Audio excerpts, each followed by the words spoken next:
Good morning, church. Our scripture passage this morning is found in 1 Samuel, verse 1 to 16.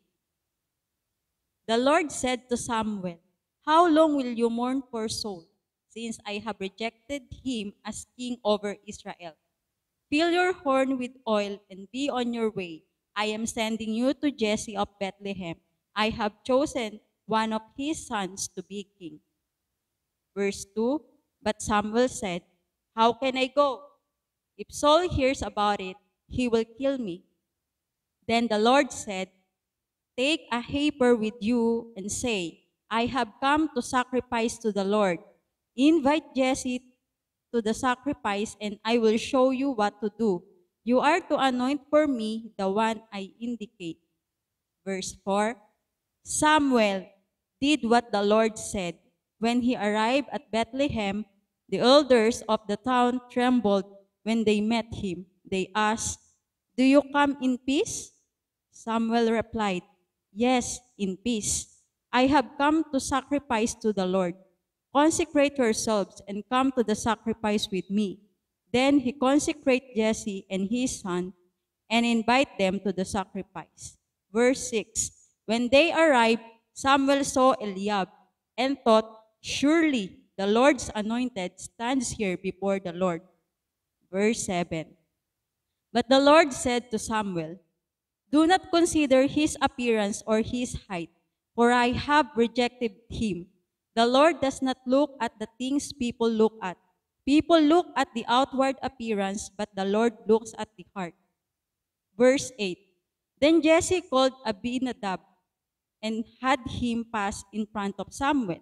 But Samuel said, "The Lord has not chosen this one either." Jesse then had Sama. Sama passed by, but Samuel said, "Nor has the Lord chosen this one." Jesse had 7 of his sons pass before Samuel, but Samuel said to him, "The Lord has not chosen this." So he asked Jesse, "Are these all the sons you have?" "There is still youngest," Jesse answered. "He is tending the sheep." Samuel said, "Then send for him. We will not sit down until he arrives." Verse 12. So he sent for him and had him brought in. He was glowing with health and had a fine appearance and handsome features. Then the Lord said, "Rise and anoint him. This is the one." Verse 13. So Samuel took the horn of oil and anointed him in the presence of his brothers. And from that day on, the Spirit of the Lord came powerfully upon David. Samuel then went to Ramah. Bless the reading of God's word. Magandang umaga sa ating lahat. Maganda MHGCC. We thank God for this opportunity na we can again have our Sunday service inside your home. Yan. So, simbahay. Yan. Welcome. Thank you for welcoming me sa bahay nyo. Hindi man ako makabisita sa inyo ngayon dahil sa pandemic. But we praise the Lord na you are there. Asan ka man ngayon? Nasa sofa? Nasa bed ba? O nasa sala? O nakaharap sa cellphone? The Lord bless you. And may you stay safe, stay healthy, stay at home. Okay? And lessen muna yung paglabas natin para makatulong tayo sa gobyerno na hindi tayo madagdag doon sa numbers ng ng COVID patient. So we praise the Lord sa mga updates sa church natin, even sa member natin ni si Sister Nancy. I think okay na siya. So we'll get to know more. I think naging better na yung situation niya. Yan, okay. So praise the Lord sa answers of prayer, no? Okay, so to start with, I just want to share a short story about a humorous story again. Okay, so ang title ng story is Blind to Our Bad Trait. Yan, blindness sa masama nating ugali, hindi natin pagkakilala. So merong isang lasing, ikwento lang po to, merong isang lasing na lalaki na hindi niya inaamin na lasing siya. Okay, so sino bang lasing dito? Ayan, so may mga lasing no, na Maganda kausap ang lasing actually. May iba na nagiging generous pag lasing. Ayan, pagka hindi lasing yan, hiningian mo ng pera, hindi magbibigay yan. Pero pagka lasing yan, ay, magulat ka, hingi ka lang ng hingi, magbibigay yan. Okay, so, etong lasing na to, hindi naman siya ganun na mapagbigay, pero hindi niya inaamin na lasing siya. Pero yung lakad niya, pag gano'n na, lasing na talaga yung lakad niya. So inalalayan siya ng mga kaibigan niya. Sabi niya, hindi nga ako lasing. Wag nga kayong ano. Pero hindi na talaga siya makalakad. So sabi niya, i-prove ko sa inyo na hindi ako lasing ha. Kita niyo yung building na yan? Bahay ko yan. So sabi ng mga kasama niya, oh, tama ka, bahay mo yan. Oh, sabi ko sa inyo hindi ako lasing eh. Sabi niya ganon. So lakad na sila. Nakita niyo yung nakapark dyan na sasakyan? Sasakyan ko yan. Sabi naman ng mga kaibigan, oo nga, hindi ka nga lasing. Sabi niya, oo nga, hindi nga ako lasing. Pasok sila dun sa sala. Oh, yung piano na yan. Akin yan. Sabi niya, hindi nga ako lasing. Huwag nga kayong magulo. Sabi niya, hindi, lasing ka na nga. Hanggang sa umakyat na siya sa master's bedroom niya, ay nakita siya nagyayakap. Sabi niya, nakita niyo yung babaeng yan? Asawa ko yan. Hindi nga ako lasing, yung lalaki yan. Alam niyo sino yan? Ako yan. Siya daw yung lalaki, no? Okay. So, ang lesson dun, no? Ang moral ng story, pagka hindi talaga natin i-admit yung ano natin, story lang siya, ha? So, kung hindi talaga natin i-admit ang isang bagay, hindi talaga natin maayos yun. Okay? So, the Lord bless us, the Lord bless you, and let us study God's Word today. So, our scripture passage is found in 1 Samuel 16. Okay, so ang title ng topic natin ngayon is The Making of the Man After God's Own Heart. Wow! Siyempre, merong man after God's own heart, si David. Okay, kilala natin yan si David. Pero ang tanong natin, paano siya nahulma na naging man after God's own heart siya? Kasi siyempre, lahat tayo gusto maging close kay God, no? Kaya nga nandyan ka ngayon, nakikinig sa salita ni Lord. Kasi gusto mong makilala si Lord. Gusto mong maging close sa Kanya. Imagine mo, man after God's own heart. Wala pong title na may ibang hawak niyan. Angels, hindi hawak yan na title. Wala pong angels na may title na ganyan. Pero si David, yun po yung title niya, the man after God's own heart. Ang title namin mga pastor is The Apple of the Eye. Wow, maganda din ang title ng pastor, no? Thou shall not touch thy shepherd, for he is the apple of God's eyes. He who touches my shepherd touches my own eyes. Ay, okay din yung title namin mga pastor. Apple of the eye pala kami, no? So, pero si David is man after God's own heart. Okay? Man after God's own heart. So, paano ba siya naging man after God's own heart? Automatic ba nung pagkapanganak niya, close na kagad siya kay God? O merong mga circumstances na naging dahilan kaya naging close siya kay God? Okay? So yan yung mga malalaman natin ngayon kung paano naging man after God's own heart siya. And hopefully tayo in the end, maintindihan natin at maging man after God's own heart din tayo or woman after God's own heart. Okay? So yan yung topic natin. So una po, David became man after God's own heart. The making of David is nag-umpisa sa childhood niya. Okay? So tignan natin yung kwento niya. Okay, sa 1 Samuel 16, ang sabi dito, the Lord said to Samuel, how long will you mourn for Saul, since I have rejected him as king over Israel? Imaginein mo, no? The first king of Israel na reject. High standard si God, no? Mahirap pag tinawag ka ni Lord, pagka hindi ka makapasa, tanggal ka sa position mo. Walang walang probationary kay Lord eh. Pero si King Saul po, siya po yung pinakaunang hari, pero ang pinakaunang hari, failure. Grabe, no? Kasi during this time, they clamor na we want king. We want king. Kasi judges pa lang po sila. Bago po dumating kay King Saul, judges lang sila. Okay, judges lang yung meron sila. Pero nung sabi nila, We want to be like the rest of the world.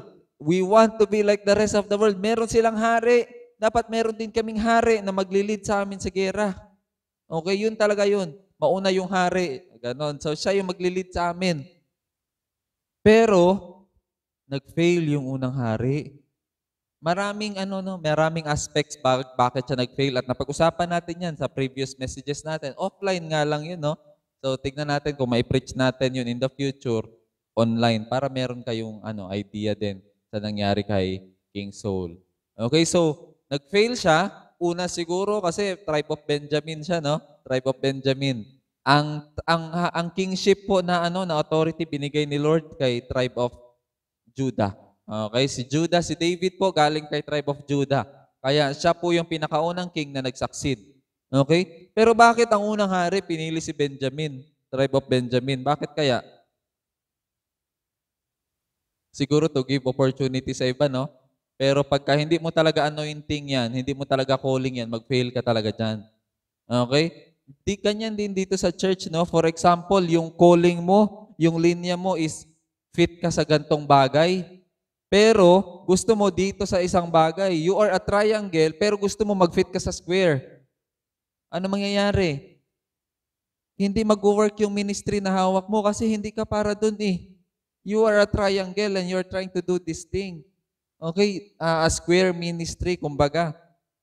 So, anong nangyari? Hindi ka magiging effective. Kasi hindi yun yung linya mo.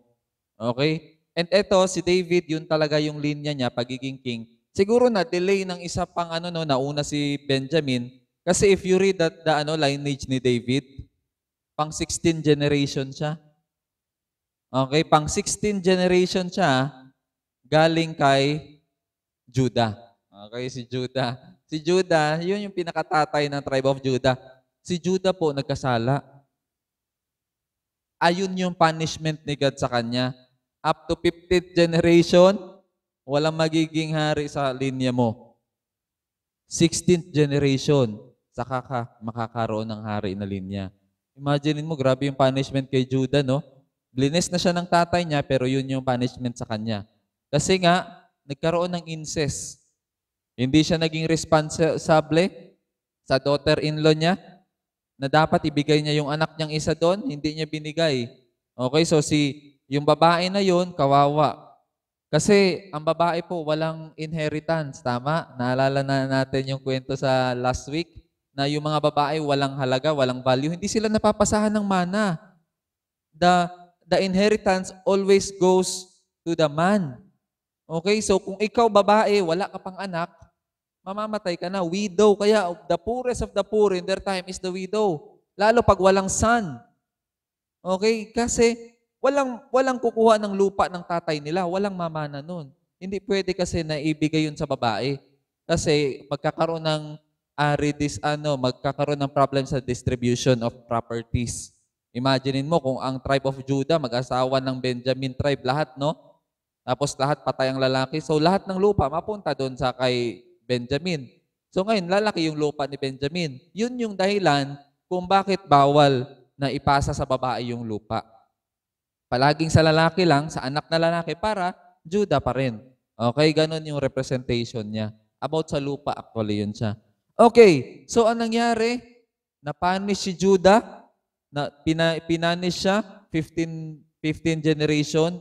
Pagpasok ni David, 16th generation siya. Ayun, pumasok na siya na yung naging hari. Okay, so it's in his timetable din. So ngayon, tignan natin, paano ba siya tinawag? Bakit ba? Ano ba to? Ito na ba yung tall, dark, and handsome na tao? Ito na ba yung dream guy ng mga babae? Tignan natin yung buhay ni David, ha? Bakit siya napili ni Lord? Okay. So fill your horn with oil and be on your way. I am sending you to Jesse of Bethlehem. I have chosen one of his sons to be king. Okay, isa sa mga anak niya ang hari. Wow, Benjamin, as a Bethlehem. Okay, but Samuel said, how can I go? If Saul hears about it, he will kill me. Paano ako pupunta doon? Papatayin ako ng hari. Pag nalaman niyang nag-anoint ako ng hari, hari pa nga siya. Ano yun, magkakaroon ng kudita? Sabi ni Lord, hindi, wag mo naman masyadong i-obvious, no, na tinanggalan ko siya ng kapangyarihan. Ang gawin mo, punta ka doon, sabihin mo lang, mag-offer ka ng sacrifice. Invite mo mga elders, invite mo rin yung family ni Jesse. Doon ka sa kanila mag-sacrifice, hanapin mo yung bahay niya. Okay? So, cover up muna kasi hindi pa time. It's not time yet. Okay, so, nung nandun na siya, Samuel did what the Lord said. When he arrived at Bethlehem, the elders of the town trembled when they met him. They asked, "Do you come in peace?" Grabe, kinabahan yung mga taga Bethlehem, no? You see, pagka may prophet po, nakakatakot pag binisitahan ka ng prophet. Dalawa lang kasi ang punta ng daang purpose ng prophet. Masyadong importante itong mga oras nila. Pag pumunta sila sa iyo, dalawa lang. Either they come in peace or they come in curse. Isusumpa nila yung lugar mo. At nakakatakot pag ikaw yun ang isusumpa. Kaya nung pumunta kinabahan silang lahat. Anong nangyayari sa atin dito? Meron ba tayong ginawang kasalanan? Okay? Ganon.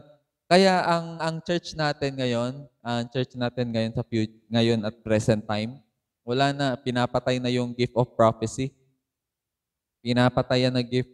Ang hindi na pinapansin yan, ay yung mga prophet na yun nakakakita, nalalaman yung buhay mo kahit hindi ka naman pinupuntahan sa bahay mo, nalalaman yung sinasabi mo kay Lord, nalalaman yung mga intimate conversation mo kay Lord, nalaman mo itong mga bagay na to, yung gift of prophecy na yan, kaya hindi welcome yan sa church. Han, alam mo bakit? Kasi parang pulis yan eh. Yan yung tagasita sa mga kasalanan.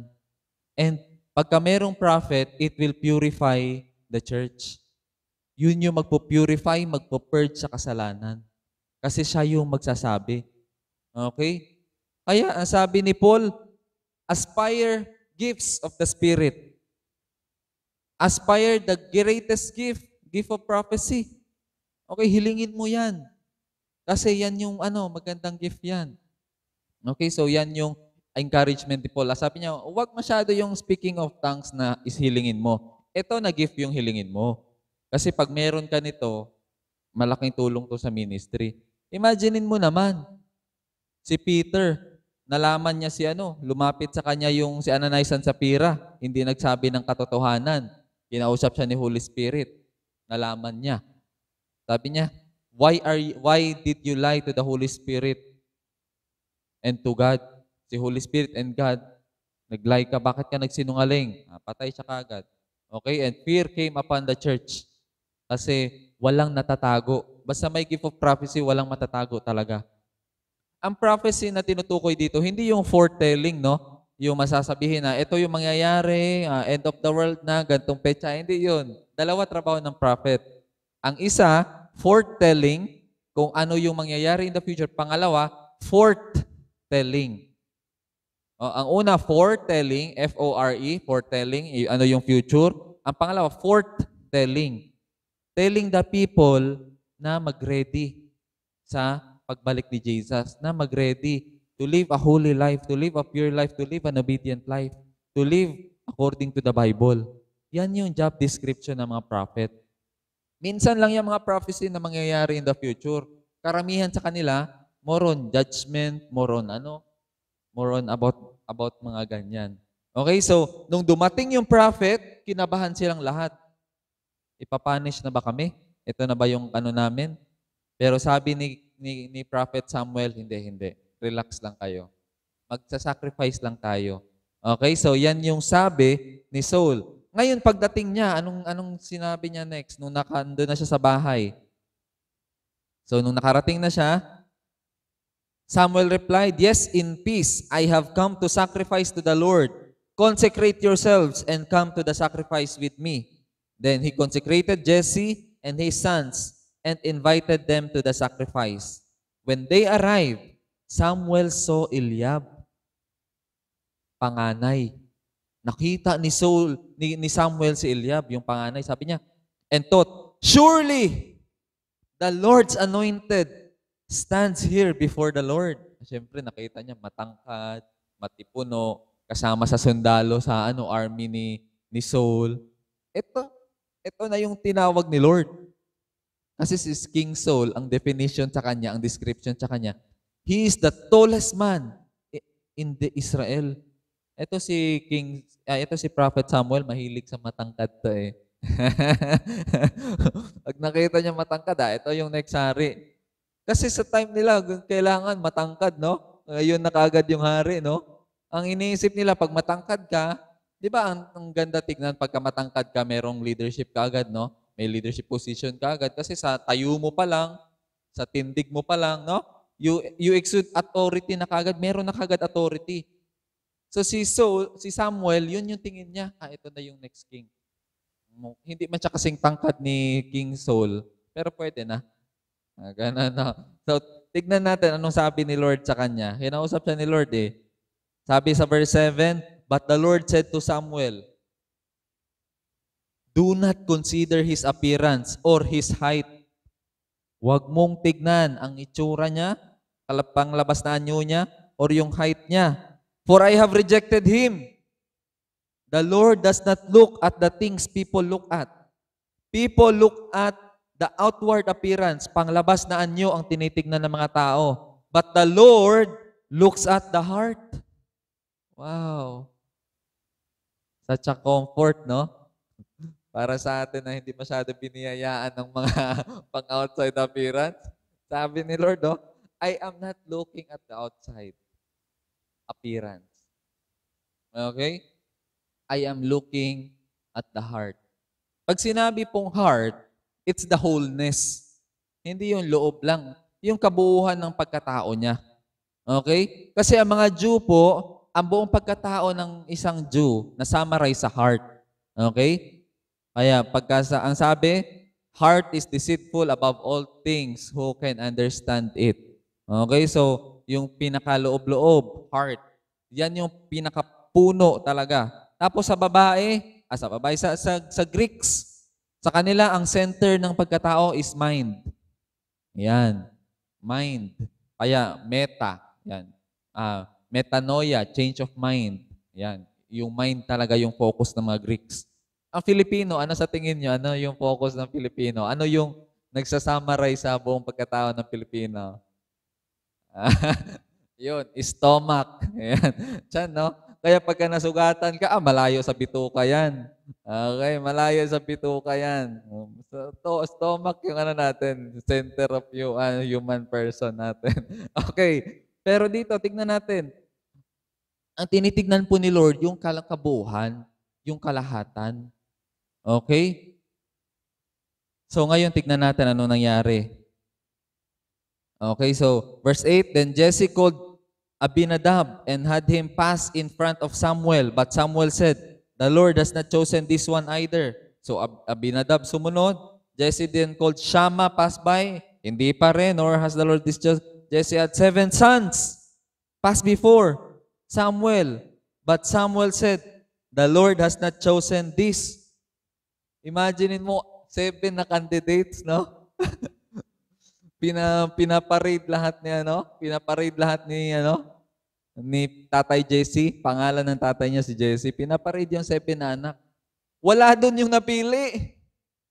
Sabi ni Samuel, mali ata yung napili ko na tao. Baka hindi ito na pamilya kasi ito na lang daw eh. 7 sons eh. Ang dami na nun. Pero ano sabi sa next verse 11? So he asked Jesse, are these all the sons you have? Ito lang ba anak mo? Alam mo ano sabi ni Jesse, Han? Tingnan mo ano sabi ni Jesse. Sabi niya, there is still the youngest. Ay, tama pala yung bunso. Nakalimutan ko. May anak pa pala ako isa.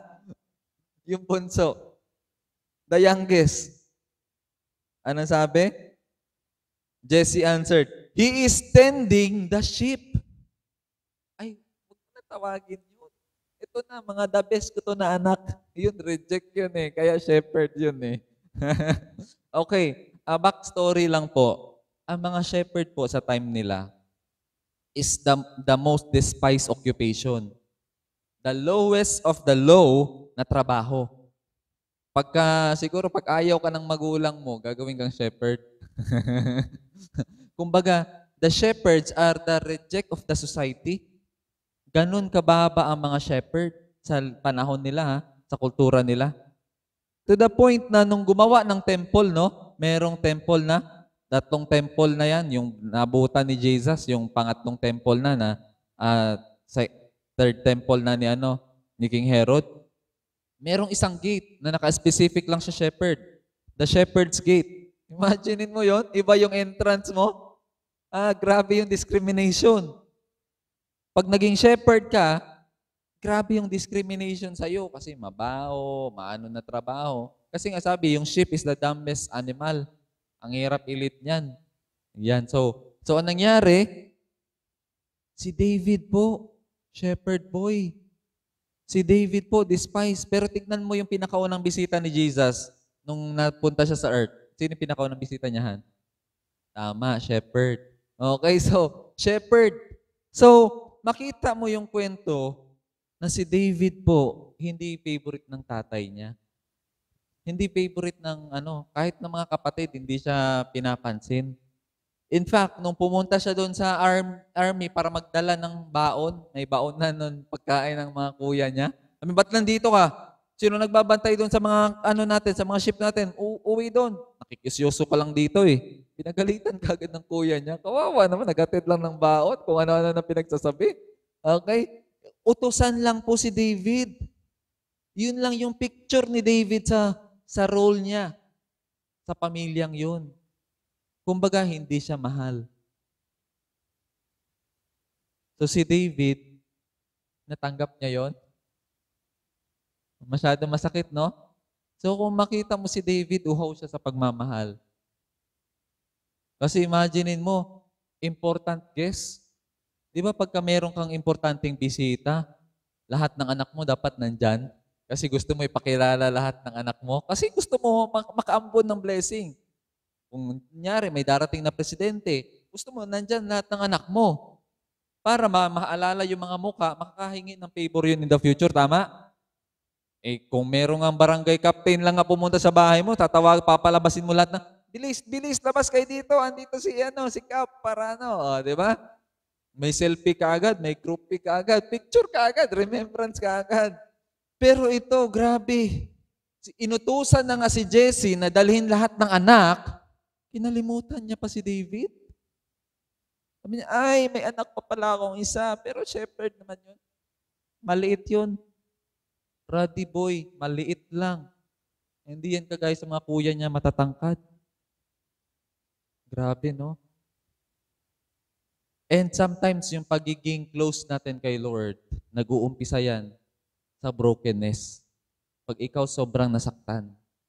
Pag ikaw nadurog. Pag ikaw walan ng pagmamahal. Pag ikaw hindi masyado napansin sa pamilya. And sometimes, yung ganyan, na experience, it's an open door para kay Lord na pumasok siya sa buhay mo. And He can introduce to you a different kind of love, a different kind of acceptance, a different kind na yung pagmamahal na hinahanap mo sa mga taong to, si Lord lang ang makakapuno. Kaya alam mo bakit itong Psalms, almost 50% po ng Psalms, almost 50% ng Psalms and more, si David may sulat. Imaginein mo yon? Kasi kakaalaga niya ng mga sheep niya, nakakagawa siya, nakakakompose siya kasi nag-harp siya eh. Tinutugtugan niya yung mga alaga niya para makatulog siguro, no? Or wala siya magawa, nagko-compose siya. So sabi niya, pinaka-famous niya, Psalm 23, "The Lord is my shepherd, I shall not want." Imagine mo, kasi siya isang shepherd, nakita niya yung role ng isang shepherd na kailangan niya proteksyonan yung mga sheep niya sa atake ng wolf at saka ng bear. Tapos ginaguide pagka nasabit sa mga bush, nasabit yung balahibo nila, napulupot sila doon. Kinukuha, pag nahulog sa bangin, yung staff, hahatakin. Di ba kaya nga, yun parang question mark yun, yung staff. Parang question mark, kasi panghatak sa leeg yun. Hatak sa katawan. Ihilahin pag nahulog sa bangin. Okay? So, ganun po yung picture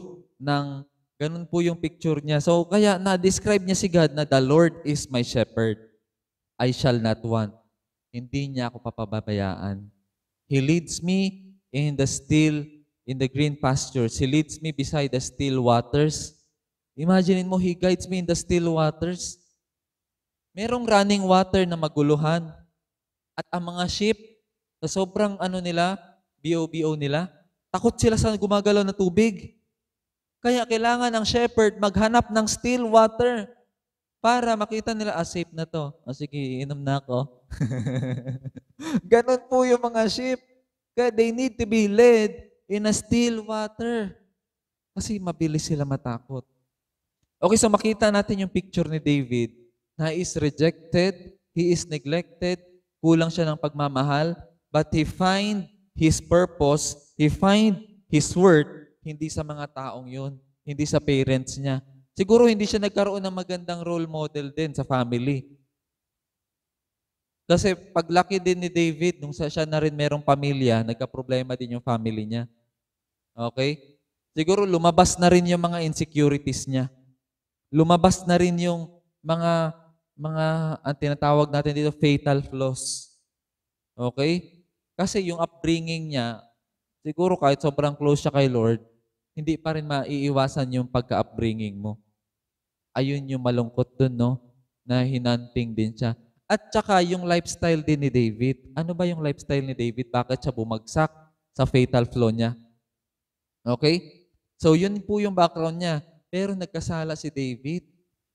Okay, nagkasala po siya, nakasulat sa 2 Samuel, yung storya ng pagkasala niya. Anong kasalanan ang nagawa niya? Verse 11, 2 Samuel chapter 11, verse 1. In the spring, at that time when kings go off to war, sa panahon na hindi po nakikipaggera ang hari, pagka-spring po, hindi kasama yung hari. Pinapadala niya na lang yung mga sundalo niya. So yun yung mga hari sa panahon niya. Pero ginaya niya yung practice ng ibang hari. I have established my boundary na. Safe naman na siguro tayo dito. Hindi na muna ako sasali. Pahinga muna ako. Pero nung nag-decide siya na hindi sumama, David sent Joab out with the king's men and the whole Israelite army. They destroyed the Ammonites and besieged Rabbah. But David remained in Jerusalem. Dito na siya naumpisa na nahulog sa trap. Ano yung trap na yon? One evening, David got up from his bed. Siguro hindi siya makatulog, no? Bigla lang siyang bumangon kasi iniisip niya yung mga sundalo niya. Baka first time niya lang hindi sumama. So nagwo-worry siya. No, nagwo-worry siya. Ano na kayo nangyari doon? Ako, baka matalo sila. Kawawa naman. So bumangon siya. Umakyat siya doon sa rooftop nila. Sa roof nila. Kasi ang roof nila, flat po. Hindi kagaya dito na triangle, no? Ang mga roof sa atin. Sa kanila flat. So pwede maglakad. So naglakad yung hari sa roof niya. Tapos, paglakad-lakad niya, may nakita siyang naligo. Ayun na. Mahirap talaga. Nakita niya naligo. Sino yung naliligo? Si Bathsheba. Noong nakita niya si Bathsheba na naliligo, ang CR po kasi sa mga royal places, no? Pangmayaman na kasi na lugar yon, kapitbahay na ng hari yon eh. Ang mga bahay po ng mayaman, yung banyo nila, walang bubong. Kita yung stars. Imagine mo yun, ang ganda tignan. Pag naligo ka, kita mo yung stars. So dito, nakita niya, kasi nasa bubong siya, nakita niya yung naliligo doon. So tinanong niya kagad yung messenger, sino yon? Si Bathsheba, asawa ni Uriah. Nilinaw na may asawa. Nilinaw talaga. Kasi kinutuban na yung messenger eh. Naku, may planong masama to si Haring David. Ito talaga, pag wala kang ginagawa, no? Idle mind is the breeding ground of the devil. Alam mo, pag wala kang ginagawa, saka ka makakaisip na kung ano-anong kasamaan. Kasi open yung mind mo eh, para sa suggestion ng kaaway. Kaya hindi maganda na masyadong tambay ka lang, masyadong nakaupo ka lang, nakahiga ka lang, wala ka man lang pampapawis, no? Sabihin na natin na pensyonado ka or sabihin na natin na well-off ka, hindi mo na kailangan magtrabaho, mabubuhay ka. Pag hindi ka talaga gumawa, hindi ka man lang nag-jogging, hindi ka man lang nagpapawis, hindi ka man lang gumawa ng mga chores, pag yung mind mo idle, wala kang pinapasok sa utak mo, bubulungan ka ng demonyo. The idle mind is the breeding ground of the devil. Ayan yung favorite na mind ng demonyo, yung walang ginagawa.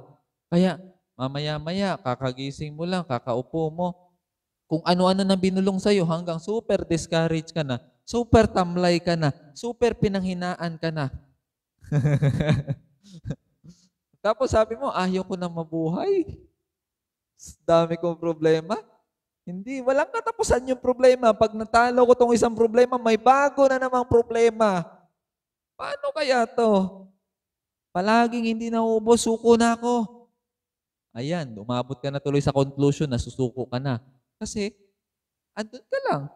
Nag-suggest yung kaaway mo sa'yo. Wala ka na sa mood sa paggawa ng kalooban ni Lord. Okay, so, dito po, nung walang ginagawa si David, sinabihan na siya ng messenger, the wife of Uriah. Sabi niya, okay, patawag mo dito. Magkipagkwentuhan ako sa kanya about sa asawa niya. Grabe, no? Nakipagkwentuhan. Pero dalawa lang sila. Doon pa sa bedroom. Aray. Yung si Uriah po, isa po yan sa mga pinagkakatiwalaan ng hari. Kasi si Uriah, meron na yang posisyon sa pagiging sundalo. Okay? Hindi siya yung mga pipitsugin lang na sundalo ni Kumbaga, malapit na sa general. Ano bang bago ang general? Corporal ba? Hindi ako masyado maalam sa ranking eh. Pero si Uriah, malapit na. Kasi yung bahay niya malapit sa King's Palace eh. Tama? You see, kung King's Palace yan, kung White House yan, lahat na nakapaligid yan, mga royal guards yan, tama? So si Uriah, hindi basta-basta. Kung mga sundalo lang yun, nandun lang sila sa ibang lugar, malayo-layo. Pero yun, ibang tao to. So nung ginawa na nila ang hindi dapat nilang ginawa, siyempre walang magawa si Bathsheba, no? Kasi babae lang naman siya. Parang property lang nga sila, hindi naman sila makasay no. Okay? Yung isang gabing kasalanan na yun, no? Alam mo anong pinag-umpisahan nun? Bakit bumagsak si David doon? Dahil sa mali niya na preparation. Okay? Lahat tayo bumabagsak sa pinakamalaking temptation natin. Pagka mali-mali yung pag-prepare natin sa temptation na yun. Kasi ang utos ng Panginoon sa mga king sa Deuteronomy 18 or 21, ang utos po doon, the king should have only one wife. Isang asawa lang. Pero dahil sa paligid ng mga Israelites, ang mga hari, maraming asawa, ginaya ni David. Okay? Naka-6 na, naka-7 na. Hindi pa kontento, dinagdag pa si Bathsheba. May imagine mo yun? Kasi nag-practice na siya ng pagpadami ng asawa. Nung dumating si Bathsheba, hindi siya nakahindi. Pero this time, nagkasala siya. Kasi ito, may asawa to eh. Okay? At buhay pa yung asawa. Okay? Yung last na tinulungan niya, na naging asawa niya rin, si Abigail, naawa siya kay Abigail kasi binubugbog, battered wife yun eh. Binubugbog ng asawang lalaki. Eh nung hindi pinaslang ni David yun, namatay lang ng kusa yun, Han. Kasi gusto na sanang patay ni David yun sa ginawa niya. Pero sabi lang ng isang prophet sa kanya, huwag mong dumihan yung kamay mo sa ganyang klaseng tao. Let that person die a natural death. So kung merong mga galit sa'yo, no? Huwag mo na patulan. Let them die a natural death. Huwag mo na dumihan yung kamay mo. Alam mo, pag alis ni David, kumain ng tinapay yun, nabilaukan, namatay. Imaginin mo. Iba talaga pag si Lord ang kumilos. Hindi mo na kailangan gumante. So nung nakita niya, naging widow si Abigail, sabi niya, sige, sama ka na sa akin. Si David masyadong maawain eh. Mahirap pala masyadong maawain, no? Pagka malalaki, masyadong maawain. Kaya maraming mga mga babaero eh. Ayan, so mahirap, no? Mahirap maging playful. Ayan, so si David, mali-mali yung preparation niya kasi isa lang dapat yung asawa ng hari, pero siya, nag-iimpok siya ng asawa. Nag-iipon pa ng asawa, no? Ngayon, nung dumating na yung greatest temptation ng buhay niya, Anong ginawa niya? Tinalunan niya yung kasalanan niya. Napunta siya doon. Pero kung ang preparation ni David is naging faithful siya, hindi siya nag-asawa ng marami, naging loyal siya, hindi mangyayari yun. Hindi siya mahuhulog pagdating kay Bathsheba. Bakit? Kasi lahat ng preparation niya palayo sa temptation eh. Tama, hindi? Pag dumating na yung greatest temptation, ang layo. Hindi siya maapektuhan. Tama? Kasi nga po, how you prepare today will determine your success for tomorrow. Kung paano mo nire-ready yung sarili mo ngayon, it will determine kung maging successful ka o hindi. Okay? Lahat tayo nag-aantay ng big break. No? Sana magkaroon ako ng big break. Sana ma-overcome ko yung malaking temptation sa buhay ko. Ang tanong, paano ka nagpe-prepare? Alam nyo bakit maraming adultery sa case natin ngayon? Alam nyo kung bakit maraming mga kaso tayo sa ganyan? Kasi po ang Philippines, number 1 po sa pagsasearch ng mga porn sites. Palaging lumalabas sa Facebook yan. Number 1, Philippines. Number 1 sa porn sites. Imaginein mo yun? Palagi nandun yung mga Pilipino. And pag nanonood po tayo ng porn, alam nyo anong ginagawa ng pornography sa utak natin? Kinukondisyon yung utak natin, makakakita ng iba-ibang babae na nakahubad. Iba-ibang babae na nakahubad, iba-ibang klase ng genital. So ikaw, meron ka ng asawa, hindi ka na magiging komportable sa asawa mo. Kasi gusto mo na ng iba. Kasi yung utak mo na kondisyon sa pornography. Yan po yung sinasabi ko na how you prepare today will determine if you will be successful or not. You see, ang adultery po, nandyan, nakaabang lang sa'yo. Kung ikaw ituloy-tuloy mong panonood niyan, darating ang time, pag dumating na yung adultery na yan, nakasalanan na yan, maliligo ka dyan, mahuhulog ka dyan. Okay? Kasi wrong preparation. Tignan mo si David, tignan mo si Joseph, bakit siya nakatakbo? Tama? Nakita niyo si Joseph at si David? Alam niyo, pareha sila at the age of 30, paakyat. At the age of 30, baliktad pala. Si David, pag age 30, paakyat.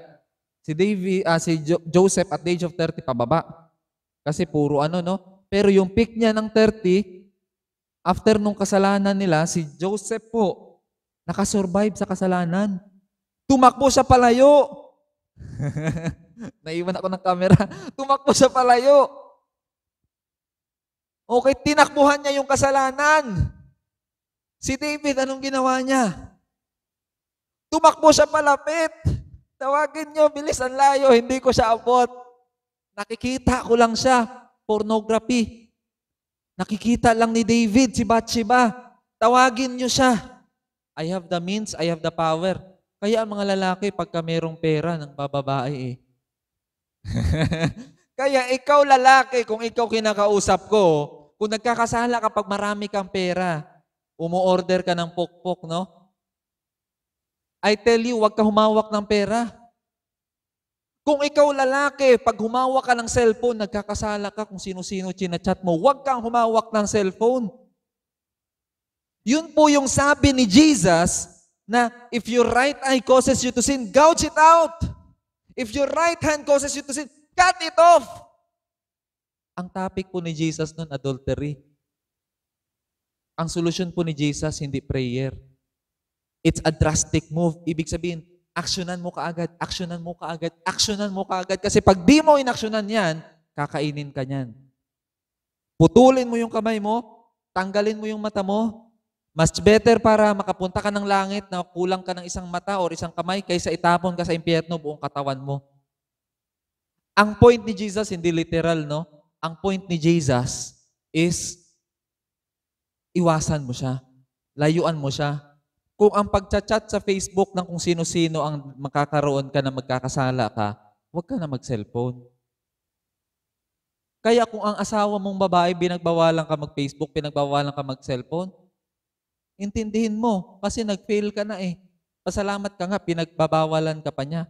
Ibig sabihin, gusto niya na ma-preserve yung relasyon niyo. Okay? Kung pera ang dahilan na magkakasala ka, huwag ka humawak ng pera. Ipahawak mo lahat sa asawa mo. Kasi kung may pera ka, ang bilis na lang mag-send, no? Send to GCash na lang. Kung sino-sino na sinisendan mo, papalakas ka na sa gusto mo mga tinatarget mo maging chicks. Ay, hindi po ganun yun. Si David po, bumagsak sa greatest temptation ng buhay niya kasi hindi ready yung pagpe-prepare niya. Hinanda niya yung sarili niya na mabumagsak doon. Nag-accumulate, nung nakita na niya, hindi siya nakahindi. Si Joseph, ano yung preparation niya? Sabi niya kay Potiphar's wife, baka isipin niyo si Bathsheba at saka si Potiphar, magkaiba. Ay, siyempre, mas maganda si Bathsheba. Kasi si Bathsheba, Jew yun eh. Si Potiphar's wife, Egyptian yun. Okay? Sabihin mo, sino yung mas maganda? I tell you, baka mas maganda yung isa. Yung Egyptian. Kasi sa kanila si Cleopatra eh. Naliligo po sila ng gatas. Alam mo yung skin ni Cleopatra na parang baby skin? Na sobrang lambot, sobrang tapos yung pabango nila. Kaya kung temptation lang, niyakap po si Joseph. Niyakap siya nung babaeng yun at naamoy ni Joseph yun. Imagine mo yung na-arouse siguro si Joseph. Kasi kung hindi na-arouse si Joseph, hindi siya tatakbo eh. Naku, kung tatayo ako dito, baka iba pa yung tumayo, takbo na ako. Tinakbuhan niya. Okay, yun po yung ginawa ni Joseph. Kasi ang preparation ni Joseph, paano? Sabi niya, I have made a discipline. Sabi niya, to obey God and to obey my master. Discipline every day na magsunod lang sa master niya. Yun yung araw-araw niya na binild. Kaya nung dumating ang great temptation, hindi siya bumagsak. Si David, bago dumating ang great temptation, iba-iba, mali ang ginawa niya. Kaya bumagsak siya. Okay? And maraming panahon na nagiging Joseph tayo at nagiging David din tayo. Ang tanong is, after ng kasalanan natin, paano tayo bumangon? Kasi si Lord po, ang man after God's own heart, hindi po perfect yan. Si David po, maraming palyado din sa mga desisyon niya sa buhay. In fact, after ng kasalanan niya, doon na nag-umpisa yung miserable ng buhay niya. Pababa na po yung graph niya. Si Joseph, after niya naiwasan, paakyat na yung graph niya hanggang sa old age niya. Okay? Pero si David, pababa. Bakit? Ang sabi ni Prophet Nathan, pinuntahan na siya eh. Sobrang nakalimot na talaga si David. Hindi man lang siya nagtanong, no? Prophet Nathan, do you come in peace? Or you come in judgment? Hindi nagtanong si David. Masyadong mataas na yung tingin niya sa sarili niya noong mga panahon na yun. At nakalimutan niya na nakasala siya. Kasi alam mo anong ginawa niya next? Pinuntahan siya ng babae eh. Sabi niya, my king, buntis ako. Ay nabaliw si David. Hindi niya na alam ang gagawin. Sabi niya, pauwiin mo si Uriah. Inutusan niya si Joab, pauwiin mo si Uriah dito. Gumawa kaagad siya ng ng option, ng solusyon. Kasi napraning siya eh. Siyempre, ilang months yun, no? Bago nalaman na buntis, no? Pero si David, hindi siya nagsik agad kay God. Nakalimot siya. Kasi ang sexual sin po, the fastest sin that can callous our heart. The fastest sin that can callous our heart, that can desensitize us. Mawala yung sensitivity natin sa kay Lord. Ang sexual sin po, number 1 yan. Okay? Na nakaka-desensitize. Nakakawala ng sensitivity kay Lord. So, nung nagkasala siya, nalaman na buntis, ilang weeks bago malaman na buntis yung 2 weeks? 2 weeks? 2 months? 1 month?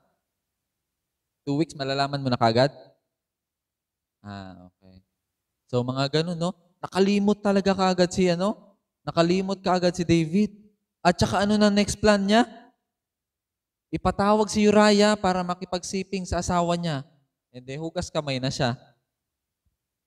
Okay? Si David, gusto niya na makauwi si Uriah, matulog katabi yung asawa niya, para ang sisisihin na kung may anak, hindi na si David. Anak na ni Uriah yun. Tama, hindi?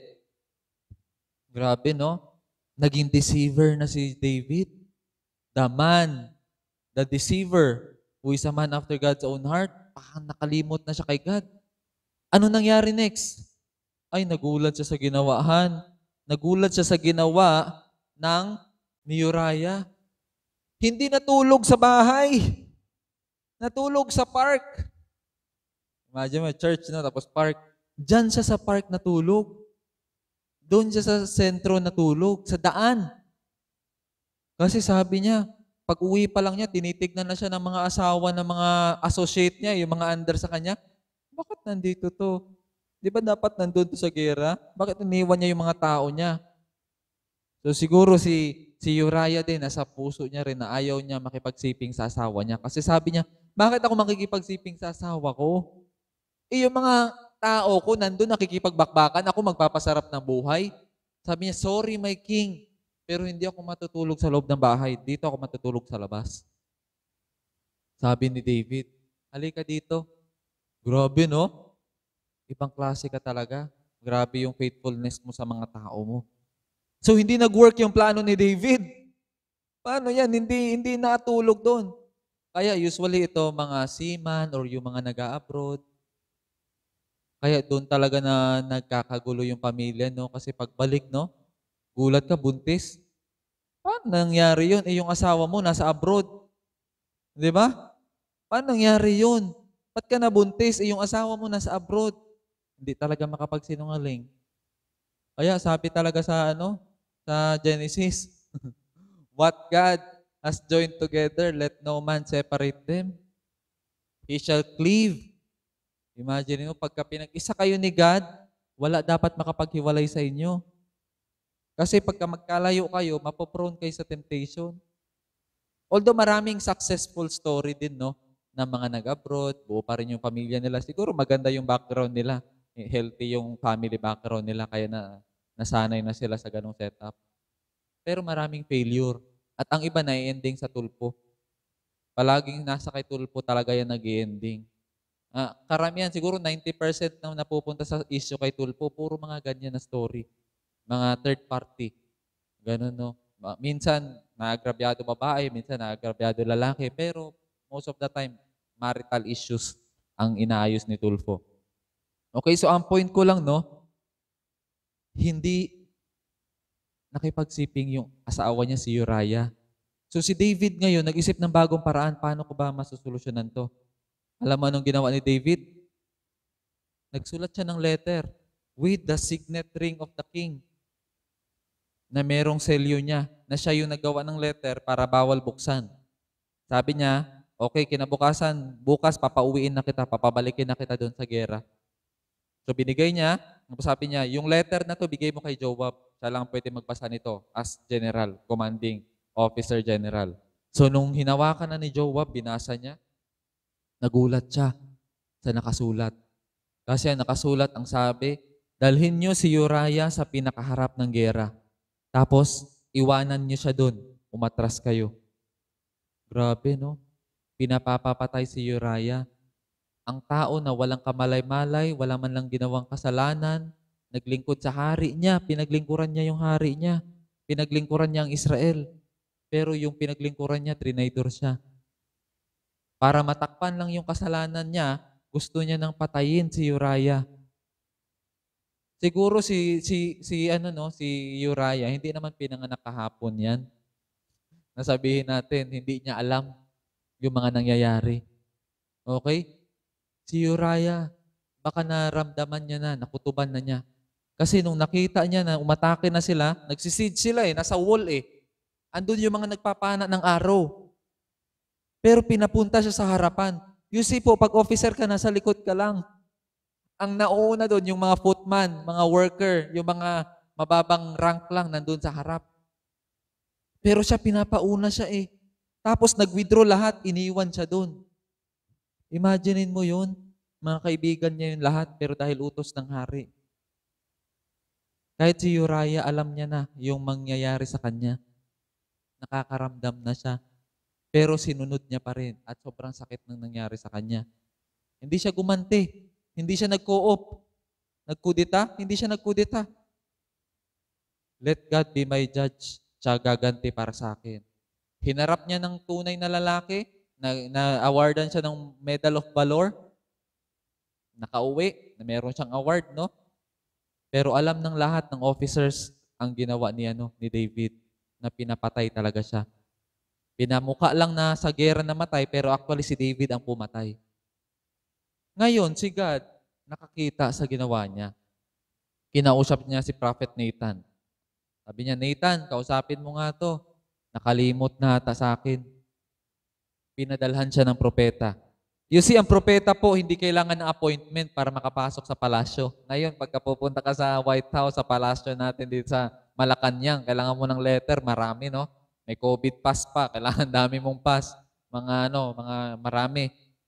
Pero pag prophet ka, dire-diretso ka lang pasok sa palasyo. So si Nathan, dire-diretso pasok, kinausap si David.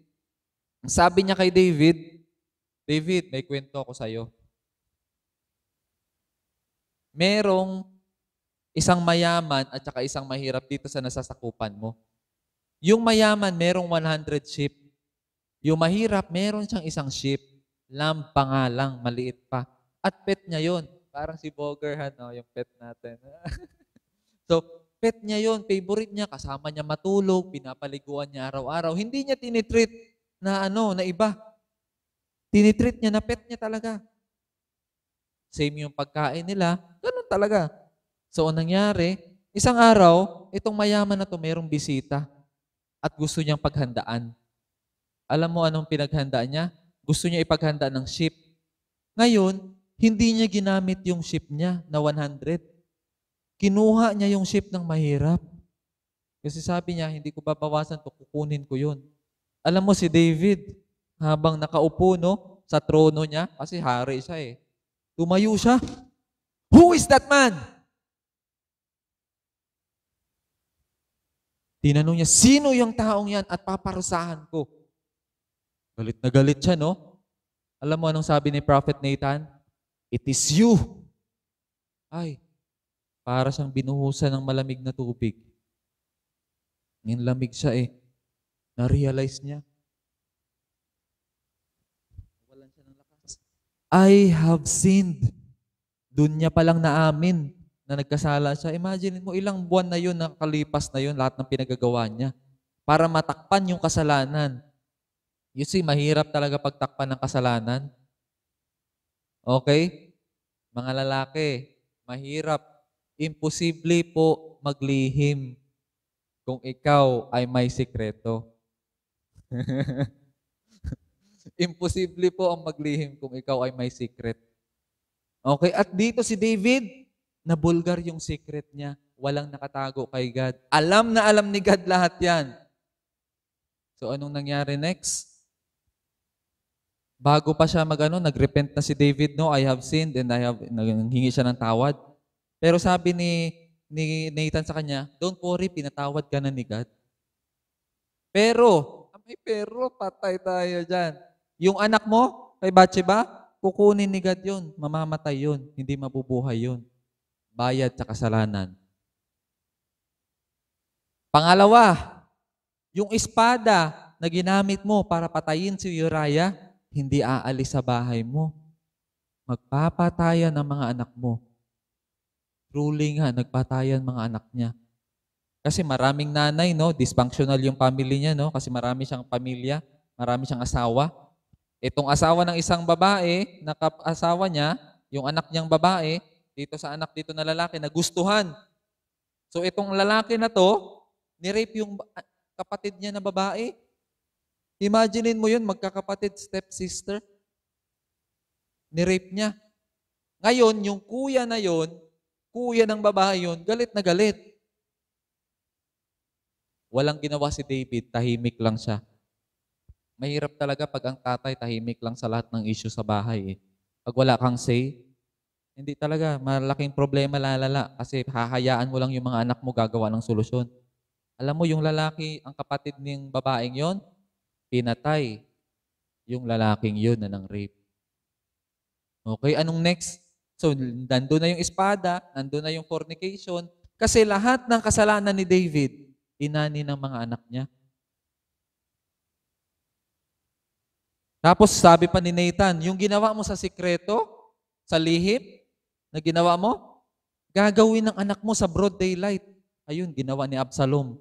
Lahat ng concubines ni David, lahat ng asawa niya, ayun, nakipag-sex doon yung eldest niya. Ginawa ng anak niya yung ginawa niya sa secret.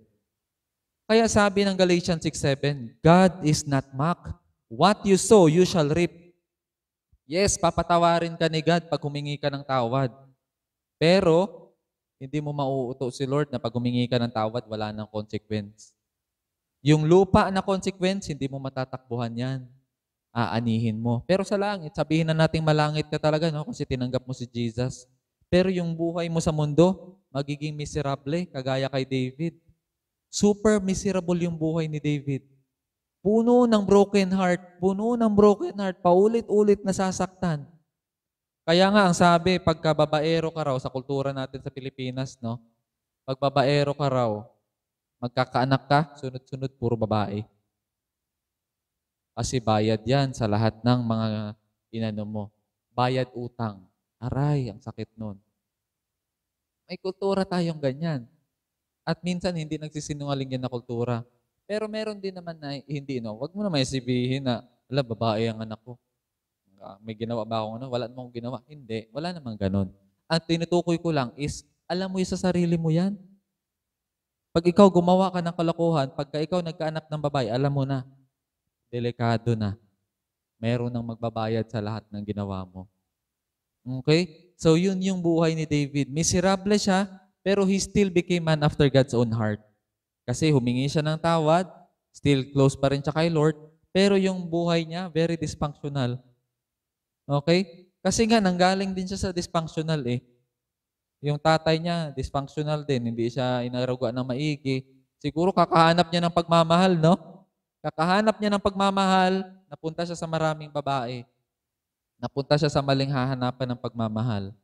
Okay, so, pero choice ni David yon, hindi niya pwede sisihin yung magulang niya kasi siya yung nagsasuffer eh. Okay, so hindi pwede na palaging sisihin natin yung ibang tao pag tayo naghihirap or anong nangyayari sa atin. We need to face our consequences head on. Be mature enough, be responsible enough na kung meron kang ginawang mali, harapin mo. Kasi hindi mo naman matatakasan yan at hindi mo naman matatakpan ng matatakpan yan. Kasi again, imposible ang maglihim kung ikaw ay mayroong secret. Okay? So, very impossible po yan. So, si David po, mas lalo siyang napalapit kay Lord nung nagkagulo na lahat. Okay? In fact, hinahunting pa siya ni Saul dati pa. So, si David po, ang nagpalapit sa kanya kay Lord, ang nagpalo-close sa kanya kay Lord, yung experience niya, yung mga kamalian niya. At hindi yung mga kasalanan niya nagpalayo lalo kay Lord. Yung kasalanan niya na nagawa, lalo pa siyang nagpalapit kay Lord. Okay? Kaya, even nung pagtanda niya, man after God's own heart talaga siya. Okay? Umabot siya, tinawag talaga siya na man after God's own heart. Kasi, he faces consequence head on. Hindi siya nang nisi, hindi siya nang sisi ng iba. He took responsibility. And kung ganun ang lahat ng tatay, no? Ganun ang lahat ng lalaki, pagka nagkakagulo na sa bahay, you take responsibility of your mistake. Hindi mo isisisi sa asawa mo. Hindi mo isisisi sa anak mo. Magiging better ang Philippines. If there are more real men out there than boys, mas gaganda ang Pilipinas. Okay? Very important yan. Real men. Hindi po boys. Kasi sabi nga ni Ed Cole, becoming a male is a matter of birth, but becoming a man is a matter of choice. It is your choice. It is your choice and you need to stand with it. Kailangan mong panindigan yan, kailangan mong harapin yan, at kailangan mong ayusin yan. Hindi mo dapat tatakbuhan yan. Okay? Na palagi na lang natin tatakbuhan yung mga problema natin. Hindi po nauubos yung problema. Pag itong problema na to, tinakbuhan mo, sabi mo, ayaw ko na dito, itong problema na to, ayaw ko to. Naghanap ka ng bago na naman, bagong relasyon na naman. Kung ano yung problema mo sa babaeng yon, sa asawa mong yon, mahahanap mo rin yun dito. Lalabas din yun na ugali na yun. Alam mo bakit? Kasi kahit saan ka pumunta, merong ganong klaseng ugali. At pagka hindi mo na naman hinarap yon, hanap ka na naman ng bago, meron na naman ganon pa rin.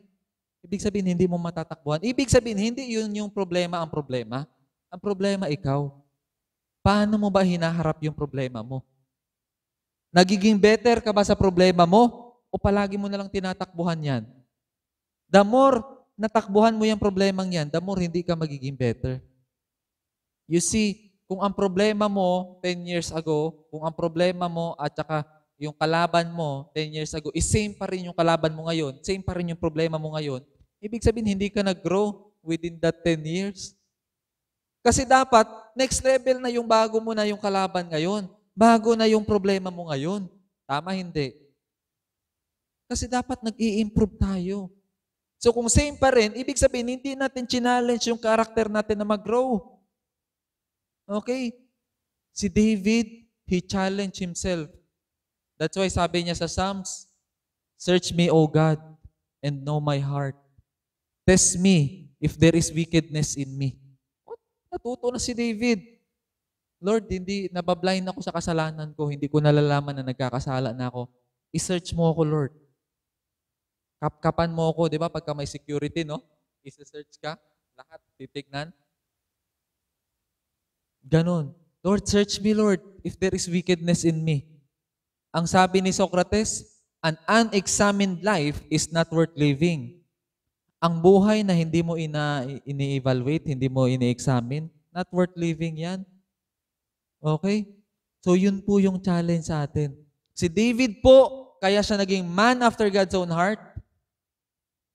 Una, kasi nabigo siya, kulang siya sa pagmamahal, hinanap niya kay Lord, sinik niya si Lord. Pangalawa, kahit nag-fail siya sa mga desisyon niya sa buhay, hinanap niya pa rin si Lord. Humingi siya ng tawad kay Lord, bumalik siya kay Lord. At nag-repent siya at contrite siya, mapagsisi siya na tao. Hindi siya mapagsisi sa iba, ha? Mapagsisi siya sa kasalanan niya. And yan dapat ang ginagawa ng kasalanan. Yan dapat ang ginagawa ng mga problema sa buhay natin. Nagiging better tayo. I-improve natin yung sarili natin. Okay? So let me end with this story. Meron magnanay nag-usap, no? Sabi niya, "Ma, suko na ako, ma. Ang dami kong problema. Hindi nauubos yung problema ko." Okay? Ayaw ko na, ma. Pagka natapos ko itong isang problema, may bago na namang problema. Hindi nauubos. Mabayaran ng isang utang, meron namang bago. Hindi nauubos. Ayaw ko na, suko na ako. Sabi niya ganun sa mama niya. Kasi sobrang daming ang problema. Yung mama niya, tumango lang, okay. Tapos sinama niya sa kitchen. Kumuha yung mama niya ng karot, ng itlog, at saka ng granules ng kape. Inano niya sa stove niya, 3 na burner, nilagyan niya 3 ng tubig, inilagay niya yung 3. Dito yung karot, dito yung itlog, at dito yung kape. So hindi siya sinasagot, basta pinasama lang siya. After ilang minutes, hours, 1 hour, 30 minutes, inilabas na. Tapos, pinahawakan sa kanya yung karot. Inano niya, no? So, ano nangyari sa karot? Malambot na. Kung dati matigas, yung karot malambot na. So, sabi niya, sige, i-check mo tong itlog. Paghawak niya, same pa rin yung itsura ng egg, pero pagbasag niya, matigas na yung sa loob. Okay, tumigas na. Yung pangatlo, pinainom sa kanya, yung timpla. Okay, brewed coffee. Ay, sarap. Ang sarap ng amoy, ang sarap ng lasa. Masarap siya. So sabi ng anak niya, ano ibig sabihin, ma? Hindi ko maintindihan. Sabi niya, itong 3 na to, parehas sila nagkaroon ng problema. Parehas sila nasala sa init. Parehas sila ng experience na nangyari sa kanila. Pero bawat isa, iba-iba yung reaction sa nangyari sa kanila. Yung isa, malakas siya, strong siya, pero nung nandun na yung problema, nanghina siya. Okay? Yun yung karot. Nanghina, nanlambot, at sumuko. Pangalawa, yung itlog. Bago yung problema, same yung itsura niya, After ng problema, nandun na-test na siya ng heat. Akala mo same pa rin siya. Masayahin pa rin na tao. Pero pagbasag mo ng shell, makapal na pala yung bagong shell. Tumigas na pala siya sa loob. Ibig sabihin, yung pain, hinarden siya. Yung pangatlo,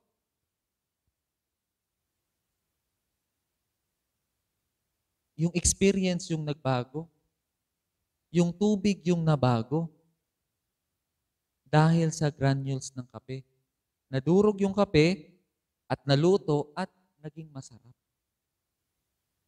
Ngayon, asan ka sa tatlo ngayon?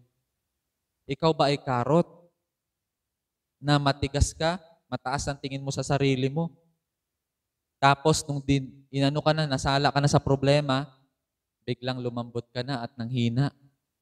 O ikaw ba ay yung itlog? Na same pa rin ang tingin sa'yo after ng lahat ng problema. Pero sa loob mo, tumigas ka na. The pain that you experienced has hardened you. Okay? Pain can either humble you or harden you. Dalawa lang ang pwedeng gawin ng pain. At pag pinili mo maging harden, you will build more walls sa buhay mo. And that will affect how you deal with people around you. Yung pangatlo, you have adapted sa init. And you have changed your circumstances. Marunong ka mag-deal sa circumstances mo. Coffee beans. Okay? Kaya mas sumarap yung buhay. So you can choose either of the three how you respond in life. And it is my prayer and benediction sa ating lahat, no? Na we will choose to be a coffee bean.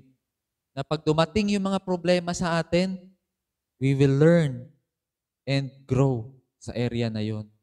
At mas lumabas pa yung kabaitan natin. At lumabas pa yung maturity natin, yung Christ-likeness natin. Although masakit man, pero it will bring out the best in you.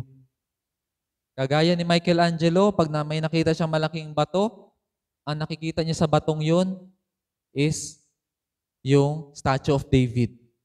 I-chip out niya lahat ng hindi si David. Tatanggalin niya yun lahat. Yung bato, iiyak yun. Aray, aray, aray, ang sakit, sakit, sakit. Pero after na i-chip out lahat ni Michelangelo yung marble na yon, lalabas ang image na Statue of David. And ganun din ginagawa ni Lord sa atin. Lahat ng mga hindi gusto makita ni Lord sa atin, lahat ng mga ugali na hindi Christ-likeness, i-chip out ni Lord lahat yan. And alam mo anong gagamitin niya? Pain. Kasi ang pain is the school of character. We will learn more in pain. Marami tayong mai-encounter, marami tayong maitututunan sa pain. Okay? And pain brings forth wisdom. Kaya mas may wisdom habang tumatanda ka, magkakaroon ka ng wisdom dahil na-experience mo yun. And you advise the younger generation na ito yung gagawin natin. Ganon. Okay? That because of pain. Okay, so the Lord bless you. The Lord cause His face to shine upon you. The Lord bless us all. God bless. Now for our prayer time. Kung sino mayroong mga personal concern, you can raise your right hand. Yan. So the Lord sees you. And kung saan man yung mayroong kang body pains, you can put it there. And we will pray for healing. Let us pray. Thank you, Jesus. Father God, we just want to thank you for this day. We thank you for speaking to us. We thank you for ministering to us. We thank you for revealing your heart to us, Lord, that you are not looking for perfect people. You are not looking for sinless people, Lord. But you are looking for sinners, Lord, who are willing to acknowledge that they are sinner. You are looking for sinners, Lord, who are contrite, mapagsisi, at hindi nang sisisi ng ibang tao. And humble, Lord God, who trembles at your word, Lord. So I pray, Lord, that you will make us that kind of people, Lord. Now we know, Lord, marami pang mga kasalanan na madadaanan namin sa buong buhay namin habang nandito kami sa lupa, Lord. But make us humble, Lord. Make us contrite. Na every time you tell us na it is a sin, we will not justify, Lord. We will not protect that sin, Lord, at we will Lord God, aaminin namin na mali yun, Lord, at tatalikuran na kaagad, Lord God. Because the more we justify sin, Lord, the more it thickens the chains that binds us. Mas lalo siyang kakapal, Lord, at mas lalo kaming hindi makakaalis sa problemang yan, Lord. So I pray, Lord, that you will help us, Lord. Hindi ko alam yung mga tao mo, Lord, mga anak mo na nakikinig sa salita mo ngayon, ano pinagdadaanan nila.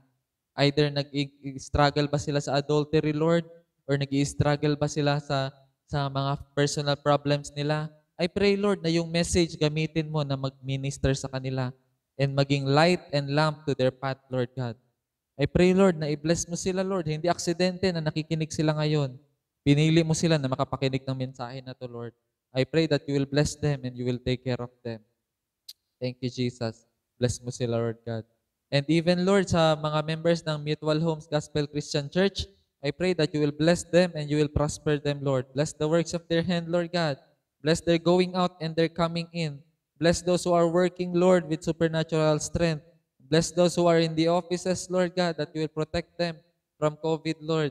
And bless mo yung mga nagnenegosyo, Lord, na palaguin mo pa yung negosyo nila, Lord God. Ang mga entrepreneurs, Lord, padalhan mo sila ng maraming clients, Lord God.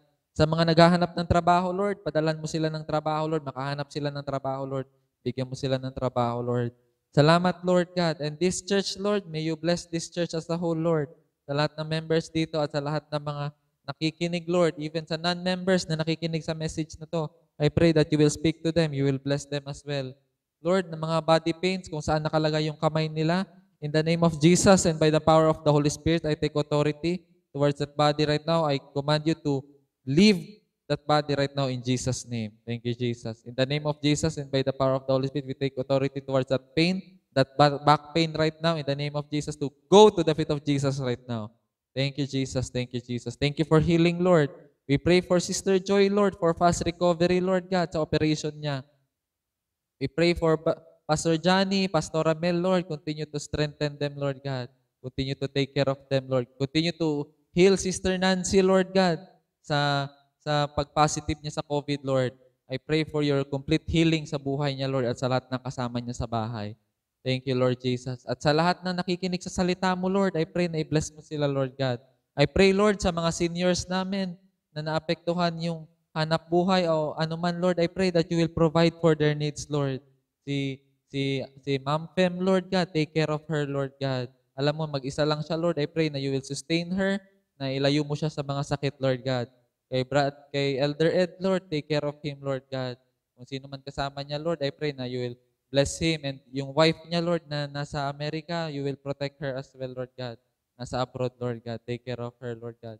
Kay Sister Eloy, Lord God, continue to create that hunger in her heart, Lord, na mag-grow pa siya sa iyo, Lord God. I-bless mo bawat member namin, Lord God. You will take care of them, Lord God. I-bless mo ang bawat isa, Lord God. Kay Sister Irene, Lord, sa real estate nila na business, I pray na i-bless mo sila, Lord God. Take care of them. Send clients sa kanila, Lord. Bless them, Lord God. Kay Sister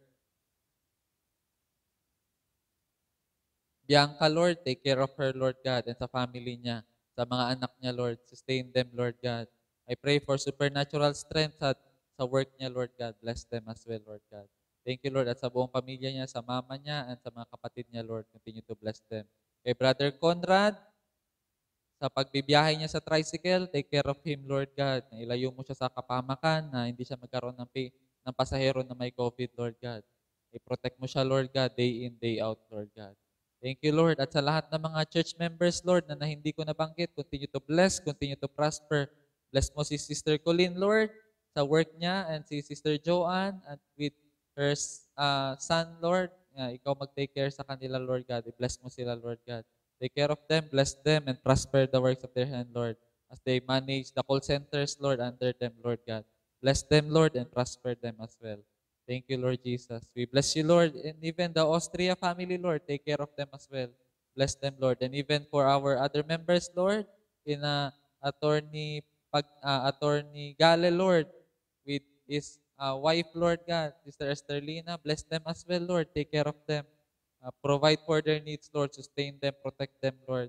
For Mayor Pagdilaw, Lord, bless them as well. Protect them, cover them with your most precious blood, Lord. And the rest of the board members and the CMT and the members, Lord. May you bless the church, Lord. And may you allow us, Lord, to experience you more in this time of pandemic, Lord, that we will be more united, Lord God, in serving you. We bless you, Lord. We worship you. Thank you for hearing us. Thank you for blessing us. Bless the churches today that is worshiping you this Sunday, Lord. We bless you, Lord. We worship you. Bless the body of Christ, Lord. And may we be faithful, Lord God. And may you find us faithful when you return. Now, may the love of the Father, the grace of His Son, Lord Jesus Christ, and the fellowship of the Holy Spirit be with us all as we hear and obey Jesus, now and forevermore. Amen, amen, amen.